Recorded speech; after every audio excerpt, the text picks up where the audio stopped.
Ayan. So, dito guys, naggawa tayo ng thesis. So, yung thesis na to ay PMS Scheduling System.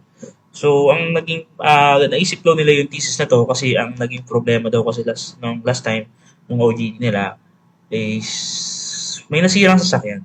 Tapos, yun nga, nalaman ng boss kung kailan sila sira. Doon nyo palang i-maintenance. So, parang nakaisip sila ng ganitong idea para hindi maulit yung ganung pangyayari. So, magkakaroon siya ng notification na sabihin natin, for maintenance na yung sasakyan ngayon. Di ba? So, ayan. So, una, gawin natin is mag-login tayo. So, admin 1, 2, 3, 4, 5. Tapos login. So, ito yung dashboard niya. Ayan. So, ngayon, about us. So, dito sa about, nilagay ko lang who we are, what we do, meet our team. Ayan. Tapos, dito sa admin, users, i-create tayo ng users. So, create. Angela. Angel. Angel na lang. Angel. Angel 1, 2, 3. Position. Permanent. So, submit natin. Pwede na siya mag-add. Tapos, hindi ka pwedeng mag-add ng isang user. So, username already exists. Then, pwede mo siyang edit. So, sa edit, may limit lang siya. Yung username, hindi mo siya pwede ma-edit. Parang fixed na siya. Then, password, pwede mo siyang mabago. So, ang password natin is Angel, di ba? So, 1, 2, 3 lagay natin. So, save change, update na siya. So, logout natin. Angel, tas 1, 2, 3, login. So, ayan. May welcome angel na nakalagay. Pagkatapos nun, punta tayo sa incidents. So, sa incidents, nalagay lang tayo na kuwari, gusto na maintenance yung sasakyan. So, dito ako magagawa ng report para isubmit sa boss mo. Tapos, pwede mo nang dalhin yung sasakyan mo sa talyer. So, test na lang lagay natin sa lahat. No? Kasi lang naman to demo. So, submit, success. Tapos, kailangan mo i-close itong model. Then, print. Ayan. Tapos, dito nalalabas yung ating PDF report. So, after nun, ayan. So, ngayon, motor vehicle. Add vehicle tayo. So, lagay tayong vehicle. She 1, 2, 3. Brand, brand 1 na lang. Oh. Model 1.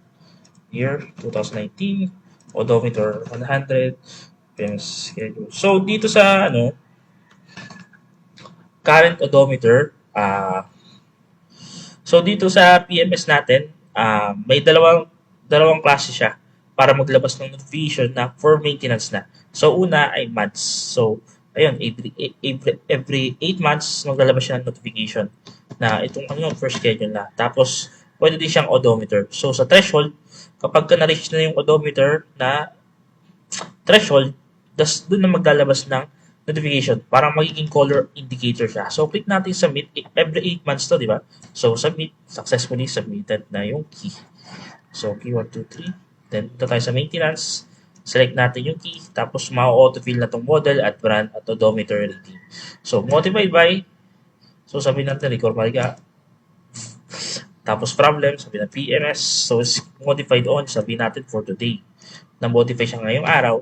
Tapos, malalaman na yung parang next schedule niya. Pagka-click mo na save, so, successfully saved na. Then, sa pinakababa, ayan. So, model. Makikita mo, schedule na. Then, ito, makikita mo yung history ng sasakyan. Then, punta tayo sa home. Ayan. After nun, punta tayo sa home. Makikita natin dito si key. Ayan. So, yun siya. So, dito makikita mo rin total vehicle, upcoming maintenance, completed service. Kung ilan na yung na-complete na PMS. So, upcoming maintenance, 9, total vehicle, 6. Tapos, dito makikita mo yung month kung ano yung may pinakamaraming PMS schedule. So, dito sa table natin. Ayan. So, ngayon, so sinabi ko kanina, may dalawa tayong indicator para malaman kung PMS schedule na ba nung sasakyan. So, ang una is yung next schedule. So, sa next schedule kasi nakikita natin dito si key. Ang next schedule niya is 8/29. So, August 29 siya. yung next schedule niya. So, ang naging logic kasi dito is yung if yung schedule maintenance or yung next schedule ay more than a week away, magdi-display ay on schedule. So, ayan. Walang lalabas na toast, magdi-display lang yung on schedule dito sa status na color green. So, kapag naman yung schedule maintenance or yung next schedule ay between to 0 and 7 days na lang, ibig sabihin, may lalabas na toast doon na yung display number is, is scheduled for maintenance within 3 days. So, ganun yung lalabas niya. So, ngayon kasi, April 29. So, gawin natin, sige, April 30. Gawin natin April 30. Sa database, gawin natin April 30. Bagal ng database, so wait lang natin.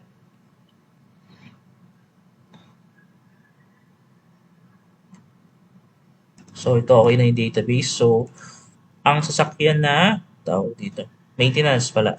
So, sa maintenance, ang key 123 na plate number ay for maintenance siya ng August 29. So, lagyan natin ng April 30. Tapos, enter natin. So, dito, maglalabas siya ng toast. So, maglalabas siya ng toast. Kasi, so, ayan na. May toast na ilalabas. Ayan. So, after nun, kasi nakalag kaya siya naging, tapos tikulan tong complete, pagkatapos na. So, after na maklik yung complete, ano pa nakalagay dito? Sa vehicle, every, key, 1, 2, 3, every 4 months. So, pagka naklik mo yung complete, magiging ano siya, August, April, May, June, July, August. So, yun, August. Magiging siya. Ayun, so naging 8 na siya. Yun yung isa sa ating indicator na for maintenance na yung sasakyan. Tapos dito naman sa odometer. So, kasi minsan kapag kayong sasakyan mo, within 3 months, na-reach na yung parang threshold, kailangan mo na yung maintenance. So, kaya nagkaroon tayo ng dalawang indicator kung kailan na malalaman na maintenance na yung sasakyan. So, sa odometer, ang logic naman dito is kapag kayong odometer is smaller than threshold na ito yung threshold niya 1,000, then lalabas dito ay color green. Ngayon naman kapag kayong odometer is smaller than threshold by 100, ibig sabihin mag-orange to. So pagka smaller to by 100, magiging orange to. So ibig sabihin pagka naging ano to, pagka naging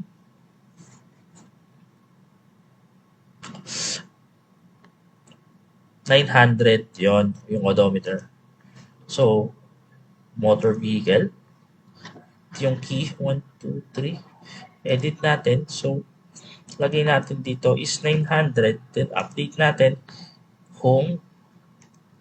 So, ayan na siya. Naging orange na siya. So, ngayon naman, kapag kayong odometer is more than PMS mileage threshold, magre-red na siya, magbi-blink na siya. So, gawin natin 1,001 yun.